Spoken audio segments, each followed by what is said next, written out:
మా ప్లేట్లు దండిగా ఉంటాయి కదా, అన్ని సరిపోతాయి కదా ప్లేట్లు. పులిహోర సరిపోద్దా? పోయిమ్మా, ఇంకొంచెం పానకం పోయిమ్మా, ఏం కాదు కదా పోయి. తమ్ముడు ఇమ్మా వాటర్ బ్యాగ్లు ఏమి ఇంటికి ఎత్తకపోతావా ఏంది? పోయి పానకం మనవాళ్ళే అంతా పోయి బాటిల్ పోయి. సార్ బొక్కడ న్యూస్ ఛానల్ నుంచి వస్తాను సార్. ఇదంతా జరిపించేది మీరేనా సార్? నేనే అమ్మా, కనిపించట్లేదా? అబ్బా గ్రేట్ సార్ మీరు. సార్ మా ఛానల్ తరపు నుంచి కొన్ని క్వశ్చన్స్ అడుగుతాం, మీరు ఆన్సర్ ఇవ్వగలరా? ఓకే బిన్నా, కానీ మా టైం లేదు. ఎన్నేళ్ళ నుంచి జరిపించాను సార్? నేను పుట్టక ముందు నుంచి పంచుతానమ్మా. వావ్, మీకు ఈ ఆలోచన ఎట్లా వచ్చింది సార్? నాకు నేను తింటే కడుపు నిండదండి, ఇట్లా 10 మందికి పెడితే నా కడుపు నిండుద్ది. Super sir.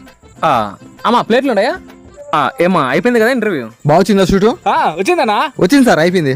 అదే కొంచెం పని ఉంది, ఏమనుకోకండి. Okay thank you sir. ఓకేనండి. బాబా ఒక్క నిమిషం ఆగమా. ఏమ్మా వీడియో తీసేదానికి వచ్చి వీడియో తీకన పోతున్నారు? తీసేసినాం సార్. ఎప్పుడో. ఏమ్మా ఎవరితో తీసుకున్నారు వీడియో? అదే సార్, ఇక్కడ అన్నదానం పిడిచింది కదా మెయిన్ హెడ్, ఆయన ఎప్పుడో తీసేసినాం సార్, లైవ్ గానీ ఎప్పుడో అయిపోయింది. మెయిన్ హిట్ నేనే. ఎవరితో తీసుకున్నారు వీడియో? మీరా? మరి నేను ఎవరితో తీసినా? అబ్బా మనం వీడియోలో పడి ఉంటాం, మన వాళ్ళందరికి ఫోన్ చేసి చెప్తాం. రే మామ, నేను టీవీలో వస్తా చూడు. ఎవరురా నువ్వు ఇంత టాలెంటెడ్